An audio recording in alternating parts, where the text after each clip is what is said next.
Hello, I'm Matt Galloway, and this is the Current Podcast. You are a transformative president. Unprecedented commitments of NATO partners to defense spending, peace from India, Pakistan through to Azerbaijan, Armenia, disabling Iran as a force of terror, and now, and I'm running out of time, but this is in many respects the most important. The merger of Canada and the United States. That wasn't where I was going. It's always risky going into the Oval Office with Donald Trump when the cameras are rolling, but the Prime Minister, Mark Carney, did it again last week. Comes as the countdown is on to a long-delayed federal budget and a Canadian fall tradition that's getting more attention than usual at this time of the year. This is the first tranche of projects. We expect the second tranche of projects to be announced by the Grey Cup. Well, I can tell you that we are hoping to have some kind of agreement with the Prime Minister by Grey Cup. So which date is Grey Cup on? Anybody? When the Prime Minister said, I was like, it's November 16, guys. November 16th, that's the Grey Cup. With us to catch us up on the political footballs of the season, our National Affairs panel, Stephanie Levitt, senior reporter in the Globe and Mail's Ottawa Bureau. Rob Shaw is a political correspondent for CHEK News, Czech News in Victoria. And joining us from Calgary, the CBC's Jason Markusoff. Good morning, everyone. Good morning. Good morning. Stephanie, there is still no deal with the Americans, but what is your sense as to what was actually achieved in Washington?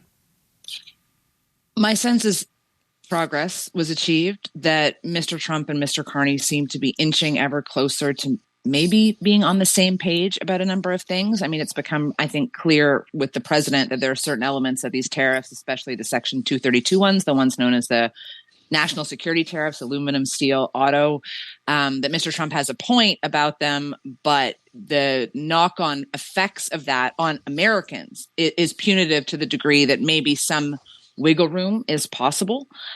Certainly, at least, it didn't come out any worse. And in the case of Canada dealing with U.S. President Donald Trump, in that moment in time, we didn't come out chastened with our tail between our legs, even as he persists with tariffs on things like furniture and lumber. What do you think, just briefly, what do you think, Steph, the story that Mark Carney is telling right now is? He's still, I think, trying to go with the narrative that got him elected. I can do this. Give me time. And they're, by slow, incremental, these visits to the White House, having, the clerk of the Privy Council is still down there talking, that they're working on this, and that Mr. Carney keeps trying to say, you will judge me by my results. And so everyone keeps waiting for those results. Rob, you're in BC. BC is getting hammered with these new softwood tariffs, 10% on lumber, 25% on wood products. Yesterday, the Premier, David Eby, said that lumber provides a greater direct contribution to Canada's GDP than auto parts and steel, and that sector is facing an existential threat. Is the sense in your province that BC and the industries there that I mentioned, softwood lumber particularly, aren't getting the attention that they deserve? There is that. Yes, there's that frustration watching Prime Minister go to the White House and everyone's talking about aluminum and steel tariffs. Everyone's talking about the Ontario auto industry, and nobody's talking about softwood lumber to the extent that BC thinks it should be raised. And you do hear from other premiers. You heard Saskatchewan's premier say, well, maybe we should start doing things like, supporting other provinces' economies and not throwing them under the bus so that Ontario can keep its auto sector going, raising that prospect of, getting rid of the Chinese EV tariff that has caused China to come back with tariffs on things like canola. So you see all these other provinces going, hey, make sure you mention our issues. And softwood is one of those ones that is not directly connected in the sense of the same national security issues that Stephanie was outlining. But boy, is it hammering one of BC's biggest economic drivers. The Prime Minister has promised, $1.2 billion in support for the softwood lumber industry, although people in that industry say the check has yet to arrive. What is David Eby getting at? I mean, one of the things he said is, because Ottawa is in Ontario, maybe it's more top of mind for people than BC. Yeah, he is making that point. It's expedient to him to make that point because he's in his own sort of political quagmire here, and it's always easy to punch the Prime Minister in the face for polling numbers, especially in British Columbia. But I think there is a feeling in British Columbia that softwood is just not on the table, that it is a problem that keeps getting worse. 45% now in accumulated duties and tariffs with the most recent 10%, and no end in sight. A willingness from Canadian softwood producers to explore the quota system and give the Americans what they want there, and we can't make progress. So a frustration from BC for sure. Jason Markusoff, one detail that did come out of this meeting between the president and the prime minister is apparently that Mark Carney pitched Donald Trump on reviving Keystone XL. This would carry oil from Alberta to the United States. What do you make of that? Surprised that this pipeline seems to be not dead, actually? I think a lot of us in Alberta were surprised that we had to excavate our old Keystone XL pipeline files from, that we put away 4 years ago, brought out 8 years ago when Trump first came in, and dusted 10 years ago. It's a bit of a deja vu thing, but it really speaks to how different the tariff situation is with Alberta's primary export, Canada's largest export to the U.S., and that is oil and gas products. While there is anxiety on softwood lumber, and Alberta has some softwood lumber, well, certainly there is anxiety where the tariffs are in steel, aluminum, and auto. Oil and gas exports are not tariffed. Alberta is sort of living footloose and tariff-free in this trying time. And Danielle Smith has been, when she's gone down to the States, the Alberta Premier has gone down to the States, she's promoted selling more oil. And it is very intriguing, the prospect that while Donald Trump sees natural conflict, as he said in the Oval Office, with Canada on trade, he doesn't see that kind of continental North American auto pact or other trading markets like NAFTA and CUSMA. He may see that with Alberta. He may see it as a benefit for energy security for the United States to import oil from Canada. It would be a very different prospect. And the other interesting thing about it is that should that be the concession Canada gives up, is selling more oil rather than, say, making concessions further on auto or cultural products or dairy, say, for selling more oil and approving a pipeline to be the thing that Canada might have to give up in order to alleviate tariffs for aluminum and steel. That, a lot of people argue that's a win-win-win. Steph, how do you understand why Mark Carney would pitch a project like this, particularly at a time when the talk is about diversification? Aren't we supposed to be looking beyond the United States? You could argue that to pitch Keystone is to make a political point, is to say to the Americans, hey, man, we have tried to do business with you again and again and again. Because let's not forget that Canadian governments of all stripes were largely in favor of Keystone. It was the Americans who killed it in the end. And so to say to Donald Trump, there are things that you can do that would be good for you, as Jason points out, that would be beneficial to the greater North American economy. It's a win-win. And this one wasn't our fault. And so to say that, hey, we're willing partners to help you out, it's a political move. I think also in this context of the pipeline argument, right? This idea that we cannot possibly have a major national project in this country that does not include the word pipeline. And here's a pipeline. Here's one that's already been approved. Here's one that everybody is supportive of. So, does Mark Carney get to edge around politically this potential quagmire he's walking into of having to be a referee between Alberta Premier Danielle Smith and British Columbia Premier David Eby over that pipeline idea and all the potential, fighting that might bring, and just go back to a pipeline that everyone seemed to like in the first place? Let's talk about that fighting. The idea of building a pipeline to the West Coast has the premiers of British Columbia and Alberta having a very public disagreement about whether this should be on the list of national projects that have a national interest in our hearts. Let's have a listen to what these two premiers have had to say.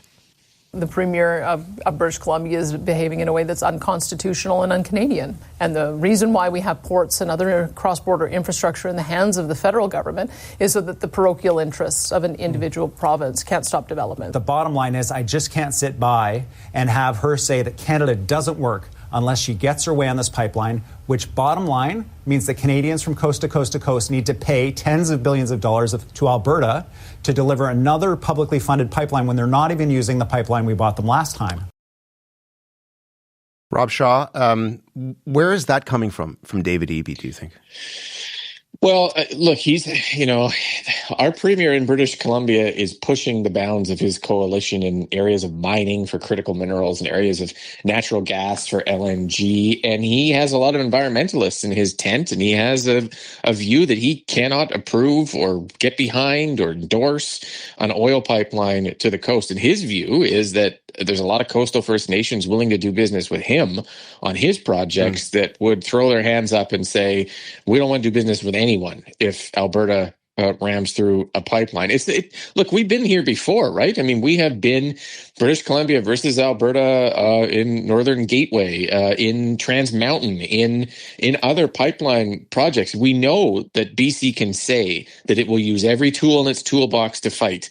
And as Alberta Premier Rachel Notley once said, it's a Fisher-Price toolbox. There's not much the province can do legally, or it can't withhold permits. It just can't, right? It can wage a PR war.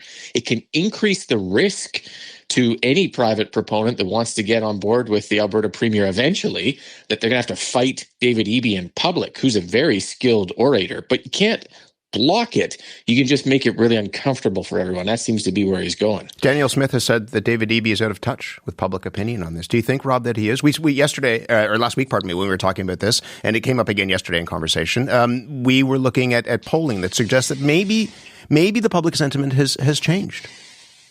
Yeah, maybe a little bit. But the argument in British Columbia through premiers of different stripes over the years has been, this province would accept all the risks and get none of the benefit for a pipeline. And I know Christy Clark, who's a former Liberal premier here, tried to take a different approach. He said, here's our list of demands on Northern Gateway. We need money provincially for this pipeline if it's going to come through. We need more federal support for Coast Guard, for spill response, world class. You hit those markers, maybe you get our support. And that might help with public opinion, but Premier Eby hasn't done any of that. He's just said no, and that makes it harder to kind of gauge. Jason, what's Danielle Smith's game here? What is she trying to do you think? The pipeline tends to be one of the biggest political wins and economic wins for Alberta. She has set forth an ambition to buck a lot of the demand supply curves of oil and gas in this country, and her ambition is to double Alberta's oil and gas production over time. And you're not going to expand Alberta's oil and gas production if you're not finding more ways to get that product to market. So she has made a pipeline, the big white whale of her government, doing what other premiers since the Trans Mountain Pipeline and Rachel Notley have not been able to. And she, this is one of her big ways to stick it to Ottawa. She keeps talking about what she calls the 9 bad laws, including the tanker ban to the West Coast, the Impact Assessment Act that approves oil and gas projects, the emissions cap, net zero limit, almost anything that the federal government does regarding climate, she wants scrapped, and that's all in the service of producing a pipeline. And she wants no limits to stand in her way, and that includes Carney, that includes Eby. I think for a lot of Albertans, this is once again deja vu. We had fought BC and its premiers over pipelines, and the federal government ultimately concluded, and the courts concluded, that there is no veto that the provincial government has.